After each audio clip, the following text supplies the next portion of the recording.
अस्सलाम वालेकुम, I am Rabia Tariq and today I am teaching you Rutherford atomic model. हम जानेंगे इसमें कि उसने क्या एक्सपेरिमेंट किया था, उसकी ऑब्जर्वेशंस क्या थी और उसके एक्सपेरिमेंट के रिजल्ट्स क्या थे और उसके मॉडल के डिफेक्ट्स क्या थे। चलें स्टार्ट करते हैं। सबसे पहले जो रदरफोर्ड था उसने गोल्ड फॉइल एक्सपेरिमेंट किया था। दरअसल वो चेक करना चाहता था कि एक एटम के अंदर पॉजिटिव और नेगेटिव चार्जेस कैसे एक साथ मौजूद होते हैं। अल्फ़ा पार्टिकल्स उसने यहाँ पे यूज़ किए थे, अल्फ़ा पार्टिकल्स जो कि हमारे पास होते हैं हीलियम के न्यूक्लियाई।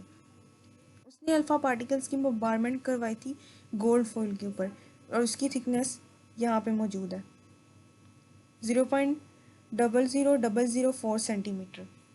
हीलियम के जो न्यूक्लियाई होते हैं वो नॉर्मली जो है हमारे पास रेडियो एक्टिव एलिमेंट से रिलीज होते हैं। इसका एटॉमिक मास होता है 4 और एटॉमिक नंबर होता है 2। दीज पार्टिकल्स आर यूज्ड, इन पार्टिकल्स को यूज़ किया जाता है क्योंकि ये मैटर के अंदर पेनिट्रेट करने की सलाहियत रखते हैं। तो इस पेनिट्रेशन की प्रॉपर्टी की वजह से उसने अल्फ़ा पार्टिकल्स को यूज़ किया था जो कि गोल्ड फॉइल में पेनिट्रेट कर गए थे और रिजल्ट्स उसने ऑब्जर्व किए थे। अल्फ़ा पार्टिकल्स जो है वो उसने जो अपना रिजल्ट्स थे वो कहाँ देखने थे, फोटोग्राफिक प्लेट के ऊपर।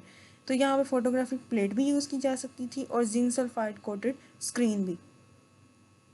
आगे उसकी ऑब्जर्वेशंस, उसने क्या क्या चीज़ें ऑब्जर्व की थी ये हम देखते हैं यहाँ पे।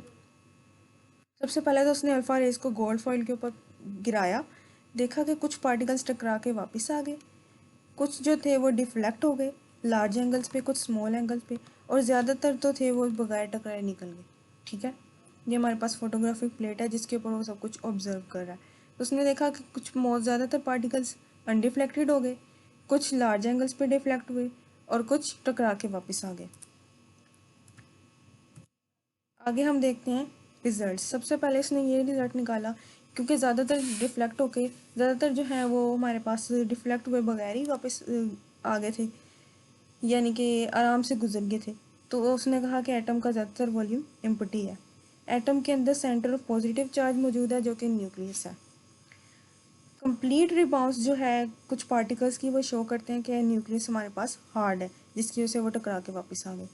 डिफ्लेक्शन ऑफ फ्यू पार्टिकल्स, कुछ पार्टिकल्स की जो डिफ्लेक्शन थी वो शो करती है कि न्यूक्लियस का साइज़ एटम के पूरे साइज़ की निस्बत बहुत छोटा है।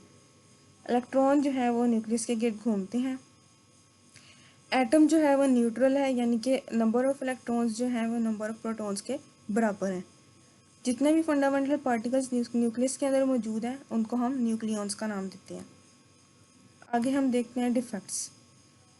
इसके मॉडल के डिफेक्ट्स ये थे कि जो इलेक्ट्रॉन्स हैं वो चार्ज पार्टिकल्स होने की वजह से मुसलसल एनर्जी इमिट करते रहते हैं। तो इनको मुसलसल एनर्जी इमिट करने के बाद न्यूक्लियस के अंदर फॉल कर जाने चाहिए, लेकिन इस तरह जो है वो एटम न्यूट्रल नहीं रहेगा। तो ये इसका डिफेक्ट था कि ये इस बात को प्रूफ नहीं कर सका। दूसरा डिफेक्ट ये था कि इलेक्ट्रॉन्स को कंटिन्यूस स्पेक्ट्रम बनाना चाहिए, बल्कि वो लाइन स्पेक्ट्रम बनाते हैं, यानी कि लाइन स्पेक्ट्रम ऑब्जर्व किया गया। तो चार्ज पार्टिकल्स होने के मुताबिक तो कंटिन्यूस स्पेक्ट्रम है, ये भी ड्रॉबैक है इसका। अच्छा, इस एक्सपेरिमेंट से जो हमारे पास क्वेश्चन अराइज होते हैं वो ये है कि एटम स्टेबल कैसे है। जब इलेक्ट्रॉन जो है वो रिवॉल्व करके न्यूक्लियस में गिर जाएंगे तो एटम स्टेबल किस तरह रहेगा, ये सवाल। और दूसरा सवाल ये कि एटम्स लाइन स्पेक्ट्रम ही क्यों देते हैं, वो कंटिन्यूस स्पेक्ट्रम क्यों नहीं देते। ये था रदरफोर्ड का एक्सपेरिमेंट और उसकी ऑब्जर्वेशन। तो आज का हमारा टॉपिक यहाँ पे एंड होता है।